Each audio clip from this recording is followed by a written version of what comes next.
How's it going, everybody? And welcome to another episode of the Barely There podcast. As always, I'm Duke Coughlin. You can follow me on Twitter at @PodGuyDuke. And I'm joined by Lucas Perfetti. You can follow him on Twitter at LucasPerfetti46. Be sure to follow the pod at Barely There Pod on Twitter as well. Be sure to subscribe to us on YouTube. Be sure to come join the chat. Obviously, chat's always pretty lit, so it's always a pretty good time just replying to the comments. In fact, we have our first one right here. A Lap Decide, two-person podcast over one-person network, and Lucky Spag, smash that like button and bear down. So, as always, be able to join the chat. If you're listening on podcast, be sure to try to catch us on a live stream every once in a while, But anyway, so the Chicago Bears versus Detroit Lions, obviously a tale of two teams. We are currently it's kind of like a three-way, not necessarily a three-way tie, but kind of a three-way pissing contest for the worst team in the NFC North right now with the Bears, Lions, and the wonderful Green Bay Packers, who we currently sit at the same record as, who actually lost this Detroit team last week. I'm sure we've talked about that. I don't know, Lucas. I think we have. But yeah, so there's going to be a lot of different headlines going into this game. Obviously, ESPN has us with a 60% chance of winning. The current line right now is minus 2.5 for the Chicago Bears on the spread, minus 145 on the money line, and 48.5 for the over under. Lucas, how you feeling about this game? How you feeling about the betting props? How you feeling about the Chicago Bears and a pretty lethal rushing attack heading into Detroit or heading against the Lions, who really just have struggled in every aspect on defense? Yeah, I mean, I would say they're pretty similar to the Chicago Bears on defense, at least in the last couple of weeks. And we'll get into the offense versus defense. But I do think that, the last two matchups were a bit stronger overall, while Detroit does have a pretty good offense. We've seen them kind of slow down and come back to reality. I just think the reality is this is a game that the Bears should win. No doubt about it. I think the Bears should win this game. The total at 48.5, I kind of actually like the under, and I think it's because both of these teams have pretty rough rushing attacks. Rushing defense, and both have pretty good rushing attacks. So you would think that both teams are going to try to control the game a little bit, ground and pound, a little bit more of a running clock, less incompletion, shit like that. So that's the only reason why I'm leaning towards the under. I do think both of these offenses are going to be able to score on these defenses, but at least from the Bears perspective, I would assume that they're going to want to control the ball at home, ask their defense to get as little stops as possible instead of really putting them on the field and trying to get into a shootout with Detroit, because they can put up some points. So I like the under, and then minus 2.5. Realistically, I think it opened at -3. So it's a standard line at home. You get 3 points for being the home team. It's essentially saying that they're evenly matched. I like the Bears in this game in general, but I think if for some reason, I would wait. If I'm taking anything, I'm taking the under. But if I were you, I would assume that the Lions are going to score on their first drive. So I would wait out and see if you can get a live line for just money line, so you don't have to cover the spread, because it could be something that comes down to a 2-point conversion. You got two fucking teams that have nothing to lose. So if it's like, hey, you can tie to go to overtime or take the 2-point conversion, I would assume that they're going to go with the 2-point conversion, because this shit don't matter anymore at this point, really, right? You're trying to scratch back into the playoff hunt. But yeah, that's how I feel about the Lions. Well, I mean, and that's kind of the Dan Campbell approach. He's definitely a guy who's going to take chances during a game on both sides of the football, really, because like you said it best, what do they have to lose at this point? I think Detroit's still kind of in this area where they're still fighting for respect. I think maybe they gained a little bit from beating Green Bay last week, but I feel like that's more been put on Green Bay for just flat out looking terrible against a pretty bad defense. A defense that going into that game, people were talking about is historically bad. So I know sports math's dangerous. Sports math and football math are insanely dangerous. I've been saying that for years, because I feel like people get way too ahead of themselves on that. That's actually a really good point that you just brought up, Lucas. It's something. Well, I mean, you got to think about it. Like, how much do teams change throughout the year? Like, the perspective of the Green Bay Packers, week 2, home at Lambeau, needing a recovery game, I own you shit. Like, it's a way different feeling in Green Bay right now versus what it was in week 2. So they got a much worse version of Green Bay, who could only score 9 points, as Al said. Well, dude, and when you look at it, it's It was early on in the season, and Packer fans won't tell you this because if you ask them, they were prepared for a season like this, obviously. But I mean, when you look at the national media and everything before the season started, even without Devontae Adams, everybody was still looking at the fact that Aaron Rodgers, the 2-time reigning MVP, that this team was going to be competing for a Super Bowl once again, even though they got their asses clapped against the 49ers at home in like the last like 8 minutes of that game last year. And not score a touchdown.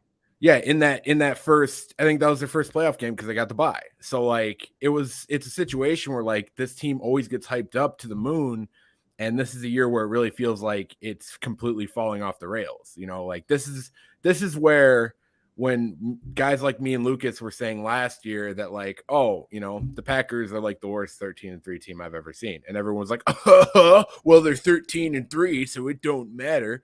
This is what we were talking about. Like, this isn't something that people shouldn't have seen coming. This is something people should have seen coming about a mile down the fucking road. And then when Devontae Adams gets traded because they wanted to dick around with his contract, and then it got to the point where it was insurmountable, and he's like, no, you're going to trade me. And that's the end of it. Yeah, it completely fell off the rails, and you have a guy in Jordan Love who you spent the first round pick in, who has like one game that he's played like a full game against Kansas City last year because Aaron was immunized. Like it was set to fail eventually. Like it was only a matter of time, so seeing it happen against Detroit was certainly something, but I think to the flip side of that, we can't keep our guard down just because it is Detroit. Like you said, Lucas, this is a team that they can produce on offense, and while maybe the numbers don't necessarily show it in the rushing game, DeAndre Swift and Jamal Williams is a pretty nasty combo, and it's a combo that our defense that has struggled to stop the run doesn't want to really see right now. You know what I mean? That's definitely going to be a battle. We're going to have to see some pretty big growth from guys like Jack Sanborn pretty quick, kind of trial by fire. Looking back on the film, he did look a lot better last week than I think he looked in real time, which I didn't think he looked bad in real time, but I think he's going to look a lot better moving forward. I also think Nicholas Moreau needs to really, really kind of step her up if he wants to have a long-term future with this team. And we also just got the news this week that Matt Adams is going to be getting activated within the window of the IR. So, as a guy who wasn't necessarily a big Matt Adams guy because I wanted to see Sanborn hit the field early on in the year, that sounds like a pretty welcome return in my opinion. And it sounds like Sanborn isn't going to be one of the guys on the chopping block. So it's going to be interesting to see. And I think every one of these games, if you're looking at it at a game by game basis, every one of these linebackers should be very, very much looking to prove something, because once we traded Roquan Smith, and that's going to be my Roquan Smith mention of the episode. So don't worry, guys, I'm not turning into a Baltimore fan, I promise. That's going to be kind of the proving grounds, because after that trade, it was a steep drop off at the linebacker position, and we need to see what guys are going to be here next year. And none of them is, besides Jack Sanborn, none of them is really stuck out among the others. So, yeah. I mean, let's be real here, though. I think the same argument still kind of goes for, these linebackers as well. It's tough to play linebacker when your D-line is just fucking awful, to be honest. And I know Jerry Tillery just got dropped and he underperformed for a first-round pick, all of that. But, I would be fine with them trying to add any vet D-line help right now, anyone that has potential, right, that maybe needed to change the scenery, because it's really bad on the defensive line. I know we're going to get into the injury report, but Quinn Muhammad looks like he's out. And he hasn't even been performing well, right? Even you like Travis Gibson as a 5th round pick as a piece, right? But you can't have him be your main piece on the D line. And that's what it feels like right now. There's no one else really driving any attention. And Gibson isn't at that point in his career where he's going to be able to take on double teams and chips and all that shit. So it's you needed someone else. It kind of feels like what our pass rush attack was before we got Khalil Mack, kind of having Leonard Floyd be like our biggest piece, which Leonard Floyd, I love Leonard Floyd. There's never been any question about that, but we needed that other guy bad, and we needed that other guy to be better than Leonard Floyd. You know what I mean? Because Leonard Floyd plays great in his role and he's a great complementary piece, but he'll never be the top pass rusher for a football team. You know what I mean? That's I think that's what makes him so good in LA right now, because he has Aaron Donald on sharing a defensive line with him. You know what I mean?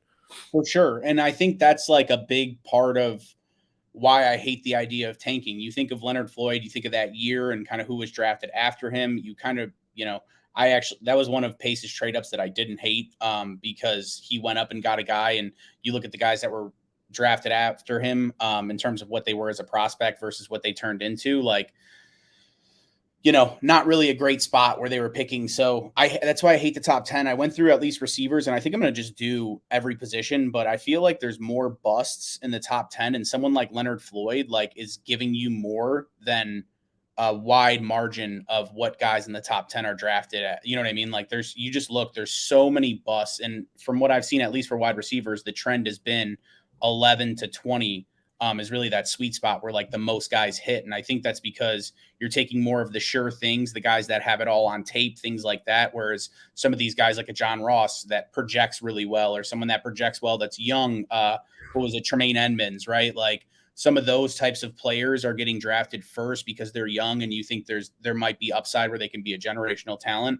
And then always there's good players that slip to that 11 through 20. That's where it feels better to take something like a guard, if there's a guard there, right? Like the best guard on the board, or a center. It's hard to do that in the top 10. So, I mean, unless it's like a Quentin Nelson or like a Joe Thomas, like that level. Well, Joe Thomas tackles go Yeah. up high, but like, Quentin Nelson for sure, right? I actually went and looked over the last 10 years, because everyone that says premier position, all that bullshit. And they were justifying, that tweet that was going around saying that like Flus was laughing at.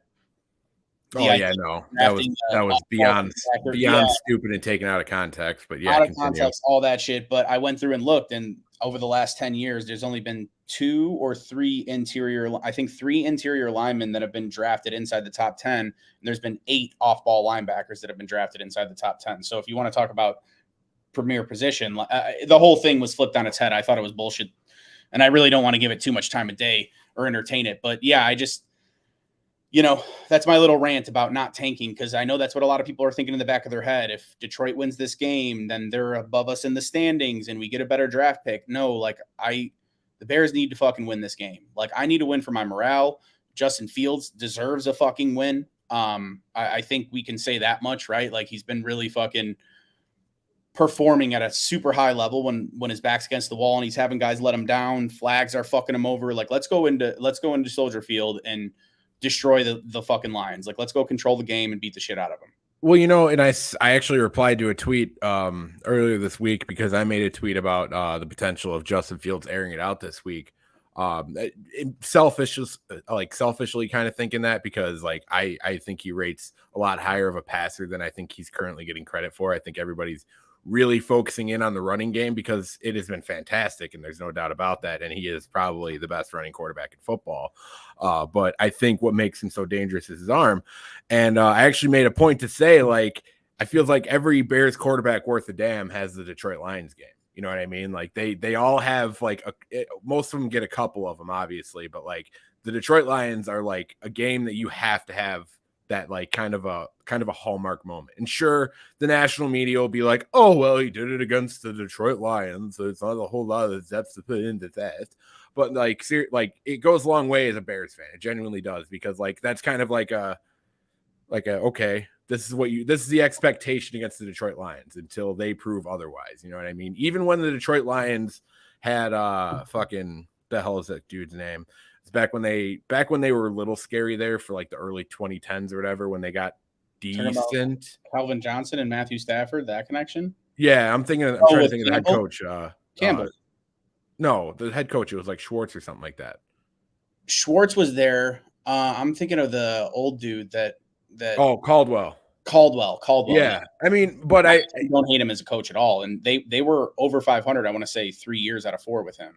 Well, and even during that era, we got ours against the Detroit Lions. So, I mean, like, even when the Detroit Lions are, like, good-ish, like, we need to be able to win those fucking games. The Calvin Johnson continuation game came in that era. You remember when they had a stead to rights, they won the game, and the continuation of the catch took the touchdown off the board. And I remember just feeling sleazy for getting that win, but I was just going to take it. And I'll take one like that this year, too.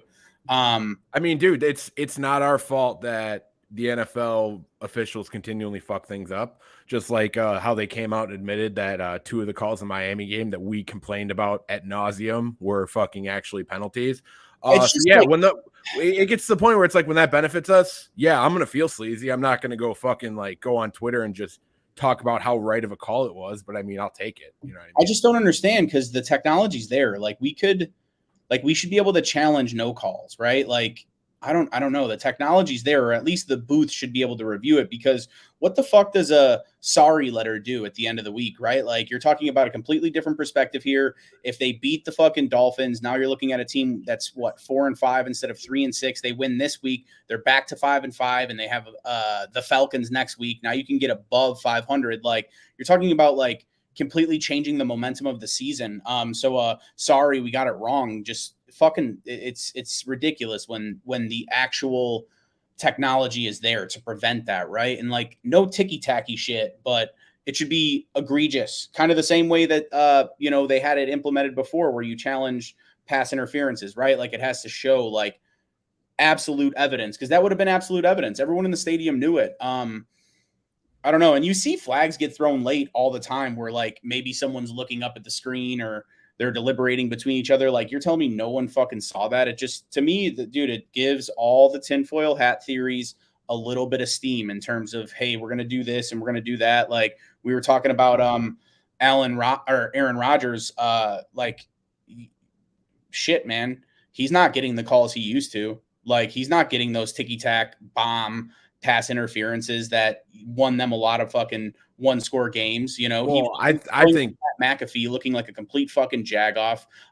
talking shit about the NFL, smoking fucking weird hallucinogens. And I'm not judging anything, right? You do whatever the fuck you want, but like you're a public figure and you're throwing. I gotta jump in with a Phil Jackson quote here. You don't smoke peyote, Lucas. Whatever it is, right? But like it could be, they could have been like, you know what, fuck this guy. Like we're not treating him like royalty anymore. Like he could very well not be getting as many flags as he was last year. Yeah, no, and I definitely see that. And dude, I think a lot of it is just like you see how much he complains on a week by week basis. Like it hits a point where like if you're a great player, the refs are going to let that go a lot more, and that happens across sports. It's like you'll see a guy like LeBron James, he'll get a lot more leeway to go complain to a ref about not getting a call compared to like, dude off the bench making that argument. He's gonna get teed up immediately. But it gets to a point where like if that's all this guy ends up doing on a week by week basis, like crews are they're just not gonna fuck with it anymore. Like they're not, and I'm not saying like they're giving preferential calls or like tossing the flag out just because they came and made an argument about it, but like they're less prone to do it if it happens every single time. Because I mean, from my experience of playing, and this is just at the fucking high school level, so I don't want to take it like too strong into account, but like if I was getting held in a game, I'd go talk to a ref like after the quarter or something like that. You know what I mean? Be like, hey, keep an eye out because it's starting to happen quite a bit. And of course they're gonna not acknowledge me, but like at the same time, I'm gonna get a holding call in that next fucking quarter because they're gonna finally realize like, oh yeah, this guy's getting fucking dog collared the entire time, and that's when you start making more of an impact. But I mean, if I do that every single time, every time I get held, I'm whipping my hands up in the air and I'm fucking doing this and staring at refs, like they're not going to make fuck this guy. Not going to change their fucking opinion on it. They're going to be like, okay, I'm going to purposely look for other penalties now. You know what I mean? Like I'm not going to look for any penalties on you. So I think Aaron's kind of beaten that like into the ground. Like, and when they're not good, they're really not going to get those calls because there's absolutely no benefit to them fucking winning at this point. You know what I mean?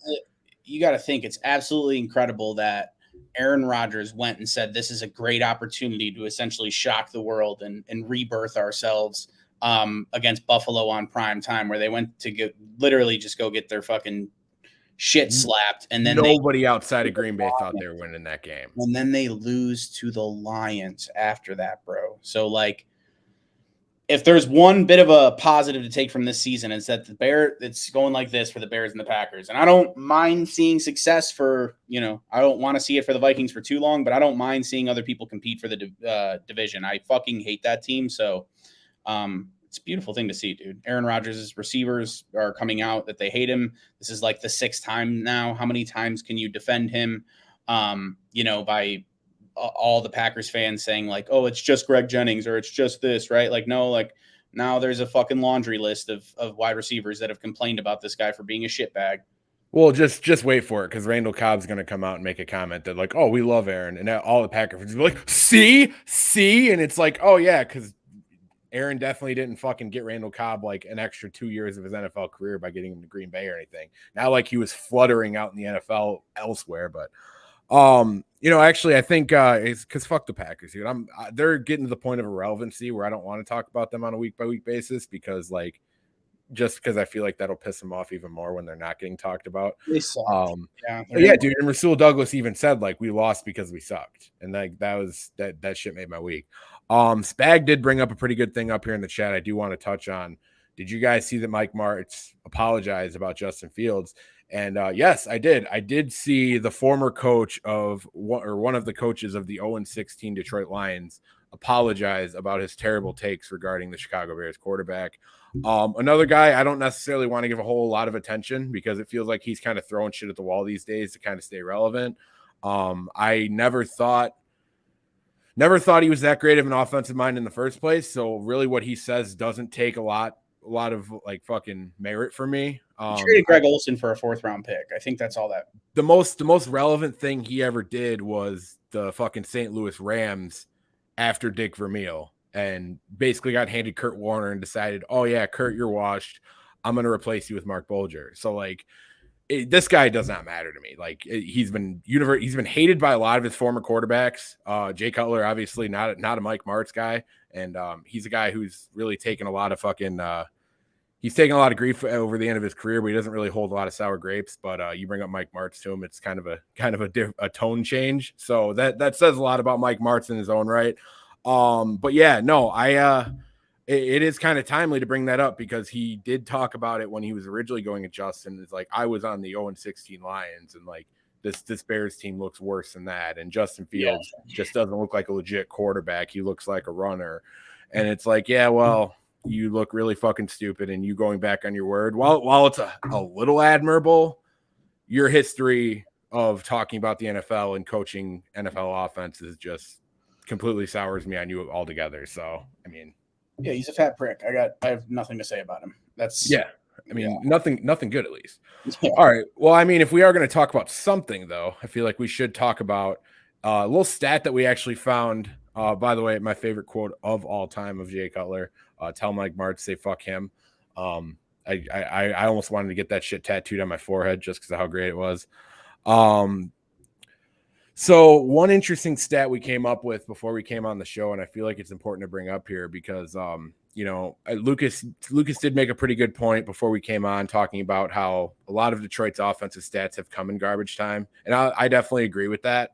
I do, however, think it's kind of like I was a little taken aback looking at the matchups that they've gone through and seeing that in every single game this year, Jared Goff has thrown for the most passing yards of both quarterbacks that have been on the field. That's interesting to me, because Jared Goff is consistently looked at as like one of the scapegoats of why Detroit is as bad as they are. And I'm starting to get to the point where I don't totally buy that. I don't think he's nearly as bad as he gets credit for. I think Detroit just genuinely does not have a full team. And I think even when you look at their defense, like it's like Aiden Hutchinson and everybody else on the defensive front. So like there's a lot of things that are going wrong with this team. But I think the biggest reason I would say we should keep our guard up going into this week is that there is still talent there. Just because they're bad, it's kind of like when you have an SEC team play a fucking a MAC team. There's still going to be a few guys on that MAC team who are going to probably bode pretty well for the NFL. While they might not have a full team, if you allow those guys to beat you, they just might. So you have to be really careful about stuff like that, because if we let Aiden Hutchinson go nuts on us, fucking hell, dude, him and Justin are going to have a battle. You know what I mean? He's obviously, Justin can outrun the guy, but a straight line, maybe on the fucking blind side, isn't something I necessarily want to see. And the ability to have Goff out there when we have some secondary issues of our own right now with the injury report that we'll get into here in a bit. It's something we have to be mindful of.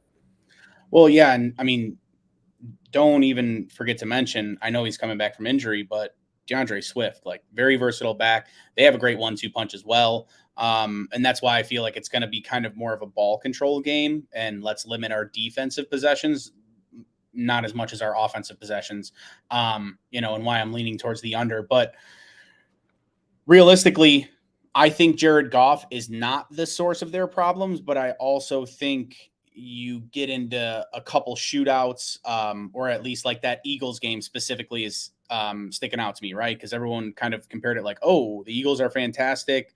Again, the Eagles are clicking on all cylinders. They got them early in the season. It's always better to get people earlier or teams earlier in the season, like the Bears beating the Niners, right? So I just think that's where they got it's a game, right, where they put up a ton of points. Jared Goff put up a ton of stats, but it was after the game was out of hand. And yeah, it made it look close at the end, but the reality was like Philadelphia fucked up in that game as well. And I think they either turned the ball over or gave up a onside kick, something like that. And Detroit was still able to score, but it wasn't like a true, hey, we went toe to toe with the Eagles. And that's just kind of, you know, they're a weird team. They're the type of team that will put up 21 points in a quarter and then go drive for 2. Like, I just don't think they're a consistent offense. And I think Jared Goff is limited the same way we talked about Tua in a sense. Like, he's going to cut you up if you make things easy for him. And that makes me worry because the Chicago Bears don't get pressure on fucking anyone. And if we're going to talk about a strength of the Detroit Lions, it's probably their offensive line, even with some of the injuries. But I think they've only let up 12 or 13 sacks on the year. Like, that's pretty fucking good. And you're talking about Jared Goff, who's not necessarily the quickest release guy. He'll walk into some mistakes. So he's not perfect, but I don't think he's the biggest problem.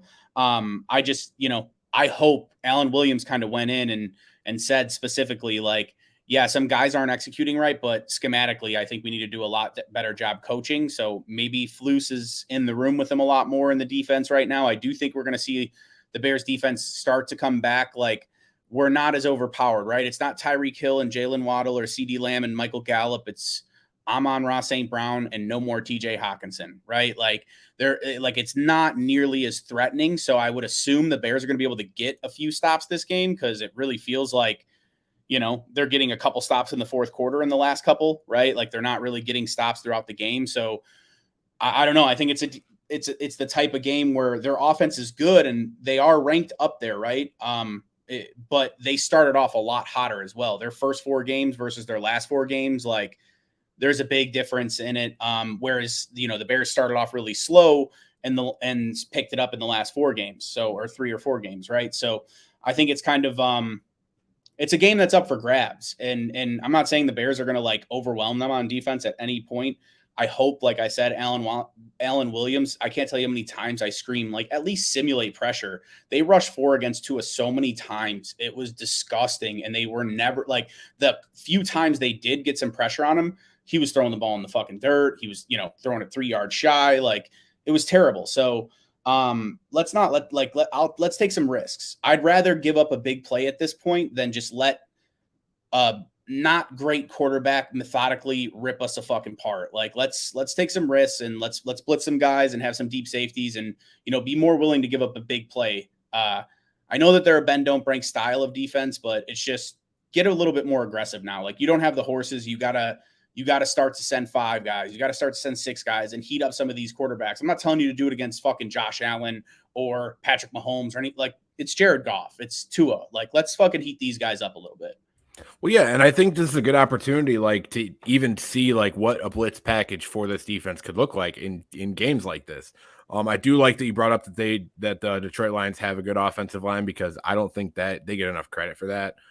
They do have a really solid fucking grouping out there with Taylor Decker, Jonah Jackson, Frank Ragnow, Evan Brown, Penny Sewell. Like, they're a lot more upgraded at offensive line than they have been in the past few years. And Goff has only taken 13 sacks this year, so that was a pretty good bring up right there.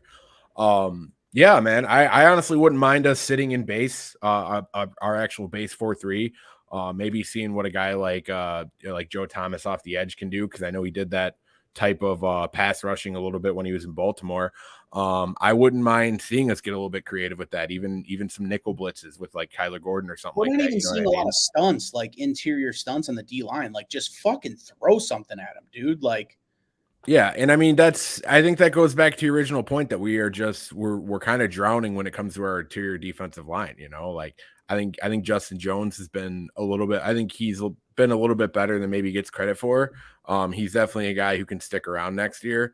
But I mean, outside of that, it's been a steep drop off. Like there's been nobody else to really kind of get pressure from the inside or stop the run. Like Armon Watts, if he's not getting pressure, he's not doing a whole lot for us. You know what I mean? Because at least he splashes every once in a while. But no, he's not doing anything that's like we should have claimed him off waivers, in my opinion. Yeah, and especially when you consider that we claimed him off waivers and gave up a guy in Kairos Tonga who was very much a very stout against the run type guy that would probably go a long way with our defensive line right now. But this is where the blog boys tell me that Kairos Tonga hasn't played for the Vikings yet, so I'm gonna go ahead and that's why like another thing. But we're gonna break it all down in the offseason, but like Mario Edwards, like you didn't. Mario Edwards, the guy looks pretty damn good right now. You gained literally zero by getting rid of him. Like nothing. All you did was create a roster spot, but you took dead cap on. Like, and him and Travis opposite of each other would actually look pretty fucking decent right now. I mean, a vet with some experience that actually like has produced a little bit as a, you know, give him a little bit more of an expanded role. I don't know, but that's for another day. I think the exciting thing. Are you done with their offense? Yeah, I mean, there's not really we've already talked about DeAndre Swift and Jamal Williams. Pretty good combo. DeAndre Swift, listen, like if we get gashed by DeAndre Swift, I don't want to see people on Twitter being like, I can't believe of all fucking people it's DeAndre Swift. Because like when he came on as a rookie, like I'm pretty sure all of us were like, this Detroit might have a running back again. He was seen as the best back in his draft, I believe, other than did someone go high that year? And then he was like, I don't know, but I want to say he was like the first or second pick in the second round. It's not like he's a schlub. Like he's a fucking dude. He was explosive. If I'm not mistaken, he was a big part of Georgia's program for a few years. Like he's legit as fuck. Like I don't think, and I think Jamal Williams is actually a very good player as well too. So I don't want to underrate it. Amon-Ra St. Brown, also a very good player, but like I think again we're taking a step back from what we've seen in the past two games. No doubt. Be a little bit more optimistic, especially in terms of the quarterback position. Now we're facing, I mean, Jared Goff, like you said, he's not the problem, but it's a lot different than Dak and Tua. It's also still Jared Goff. Like I don't want to get lost out of that. We universally, historically, we give Jared Goff the fucking business. You know what I mean? Like I'm pretty sure when he hears the name Vic Fangio, he fucking shudders. So. Yeah, definitely. But yeah, no. So I guess the exciting thing to talk about really is the offense against their defense. Because if you look at the Lions defense, I mean, they're last in the league, if I'm not mistaken, in sacks, or close to last in the league. They're last in the league in points per game. They are, like 28th or something like that in passing yards per game at 270. QBR, they're 31st. So quarterbacks are going nuts against them. And then they're 32nd in rushing defense as well. So they've given up like 400 they're giving up over 5 yards a carry. So they're not good defensively at all. And like you said, like Aiden Hutchinson, there's a couple bright spots there, but nowhere near enough. Kind of similar to what's up with us, right? Like there's you can mask some defense with scheme, but like at some point you need horses and not the Aaron Donalds and the Jalen Ramseys, like, because Aiden Hutchinson, I think, is going to be a premier player, even though, again, like I think we've seen better pass rushers in the last few weeks. Aiden Hutchinson as a rookie, I don't think is quite up to that, but like it's easy to get him out of the game and avoid 2 or 3 guys, right? Like, because you don't have any even Mario Edwards. You got a bunch of, Armon Watts around. So it's a lot easier to take those guys out of the game. And that's like a big part of, I think the Bears need to get a win. And I know everyone wants to see Justin air it out, and I think he's going to be efficient throwing the ball again. But this is the type of game where I feel like they should run the ball more than they pass it. They should just completely control the clock, limit Detroit's opportunities on offense, and just pound the fucking rock. Like I expect Herbert and Monty to get a healthy dose and be able to produce. Like, I wouldn't be surprised if they get 250 yards on the ground, right? Like I wouldn't be surprised if they extend that 225 streak to 5 games in a row or wherever it's at right now. So I think you made a really good point. I'm not sure if you did it on the show or if you did it in the pregame show, but kind of talking about how, like, kind of don't give Justin a week off per se, but like let's not just let's not just jump on his back and have him carry us this week because it's the Detroit Lions. You know what I mean? Like, there's not a whole lot that needs to be proved in that sense. I think we've seen quite a bit from Justin so far this year, and honestly, in the last month, that tells us, like, yeah, he's that fucking guy.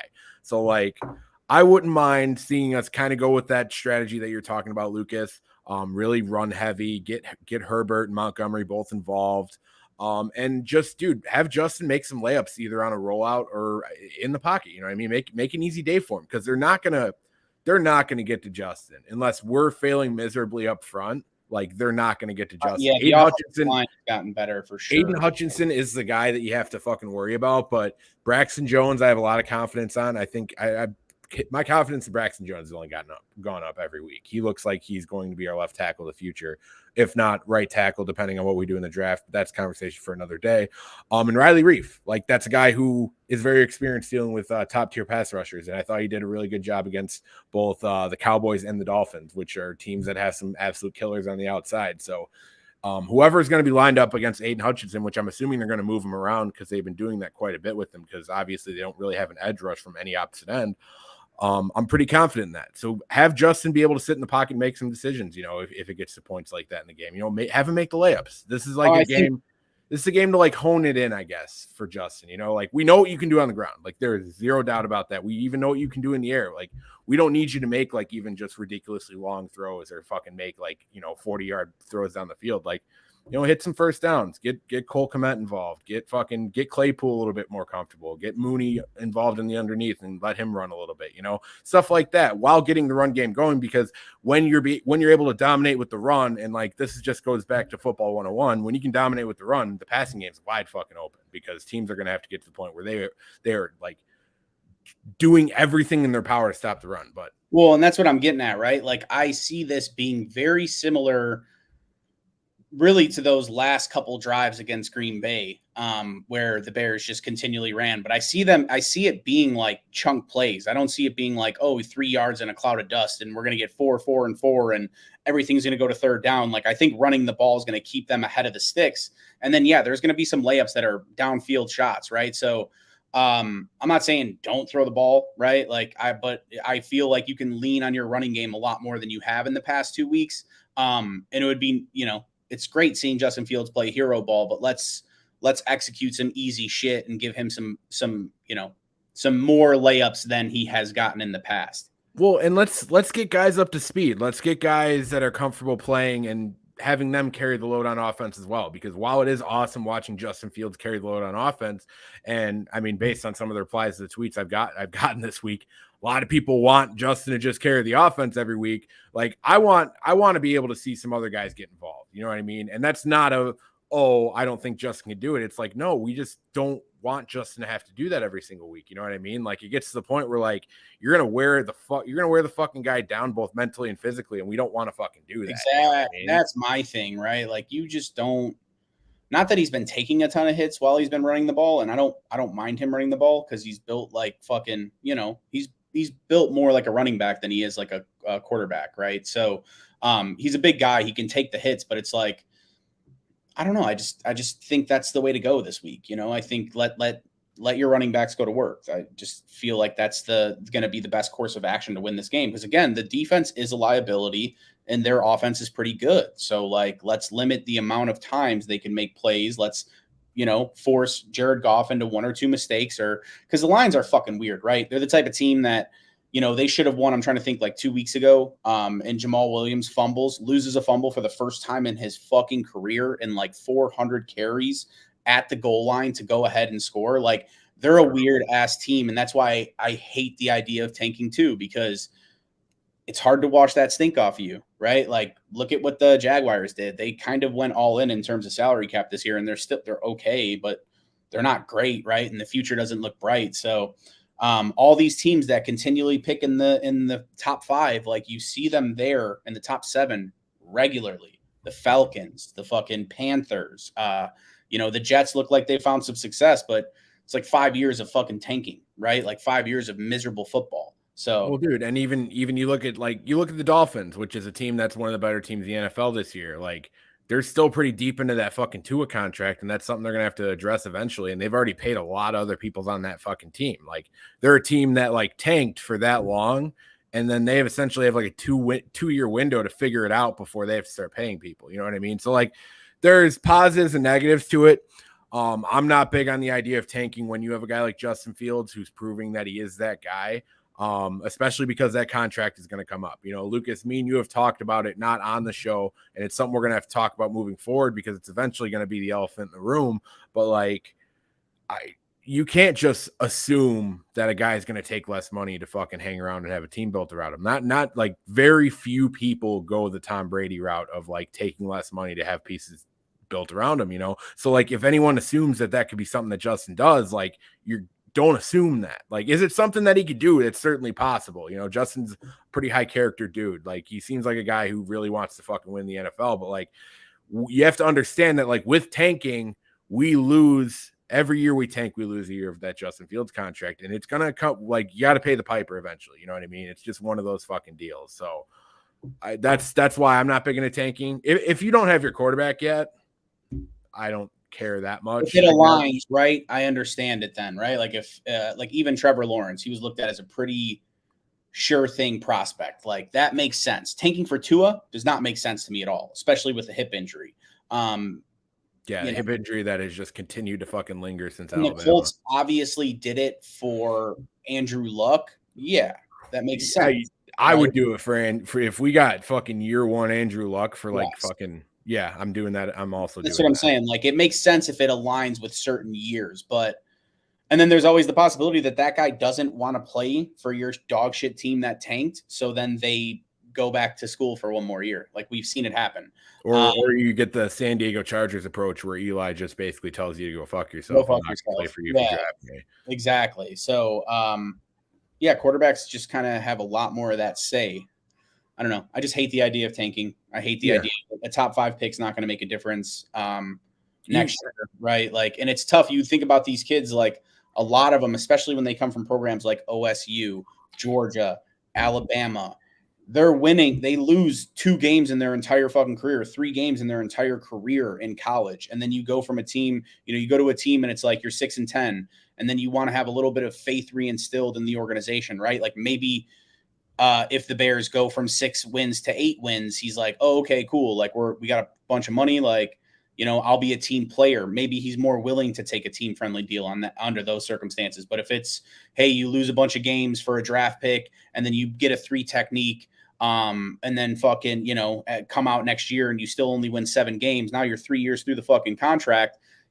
You got your top 5 3 tech, but now you got an unhappy quarterback because he hasn't been to the playoffs, and they're hanging that over his head, calling him a fucking running back, right? Like people, like they're human beings. So this is definitely stuff we're going to talk about. Like I'm never going to say I'm excited for the off season, but I'm really excited for some of these off season pods because I just need this team to be better too. Like, no, this is definitely stuff that like we need to get into because like I see way too many people talk about us moving players because we can't afford to pay them, and then they'll turn around when we bring up like the Justin Fields point like we just brought, and they're like, oh well, you can manipulate the cap, and it's like, no, you can't play both sides of that fucking coin. You really can't. And not even that, but it's just like, I don't know. We had a lot of talent leave, and I just prefer and I know there was continuity in Philadelphia, but I prefer that Philadelphia Eagles style, right? Don't trade off your best veterans on high contracts for second rounders. Keep them, build around them, and get rid of some other guys maybe, and try to get a little bit of draft capital, right? Like it's tough, like because now you look, if they miss on their top 2 picks next year, or they come up, they take the Kyler Gordon approach where it's going to take them 8, 9, 10 weeks to get good, right? And you expect them to fill that hole.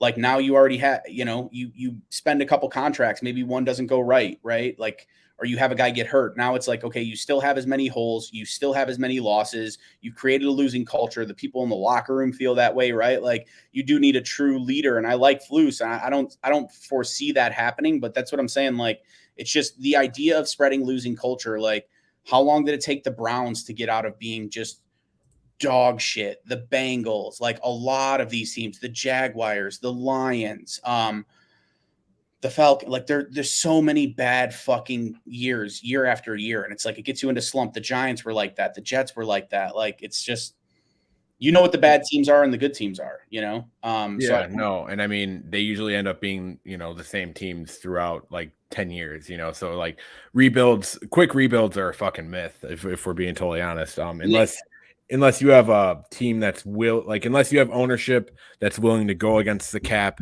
every single year while also allowing their GM to run their team. Because honestly, if you look at teams that like push the cap every year, like fucking Dallas or even Washington, because even as bad as Washington is, their cap is always ridiculous because a mess too. Yeah, because like they push against the cap, but their owners also like fucking they like to tinker. I mean, shit, dude, Jerry Jones is just straight up the GM, Shit bag. So, but yeah, no, there's a lot of good points in there for sure. But yeah, that's definitely stuff kind of previewing an off-season pod that I think our off-season stuff is really going to hit because I don't know, man. You win the next two as well. Now you're 5-6. You got to pull off an upset or two, but we are winning 8 games, Lucas. I will die on this fucking hill. You got the fucking Lions and Falcons, so yeah, no, win those two, and that's what I'm saying, man. Fuck, like that's a tough call. You beat Miami. It's different. At least it's not an NFC game. That's another thing, too. I think the Bears have lost every NFC game they've played this year. They've only beat – nope, I'm sorry, the 49ers. But otherwise, the other 2 wins are against AFC opponents, the Texans and the Patriots. So if you're still holding on hope to the wild card, got to start beating NFC teams. You know what I mean? You have to take care of business against the Lions, and you have to take care of business against the Falcons. Like, if you're going to let one slip – make a beat of the Bills, try to pull off an upset against the Eagles, right? Not saying that's going to happen, but it's just what it is. No doubt. I guess one thing before we get to like predictions or whatnot and close her out, I do want to touch a little bit on the injury report because there are some things definitely that we didn't really get to touch on, but these are important points. Tevin Jenkins is currently sitting at questionable. He's had like a hip thing come up.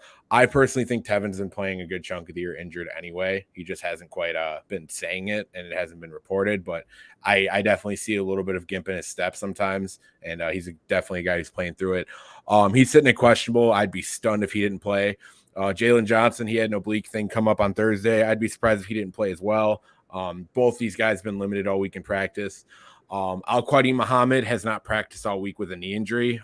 He's sitting at doubtful. I'd be shocked if he ended up playing. And Kendall Vildor is officially sitting it out. So those are some pretty significant names that we're seeing. Obviously, the farther we get away from that mini bye week and kind of hover into these uncharted waters until we get to our bye week, we're definitely going to see some of these names hit the questionable tag throughout the season. It's just one of those things. I feel like we've done a pretty good job as a team staying healthy. It's just now we're getting into the kind of the nitty gritty of the season. Like it's going to start getting colder out. Like we're going to start having these, hamstring, pulls, and we're going to start having stuff like that. Like we're going to start hitting issues with those types of things, but it's normal across the league.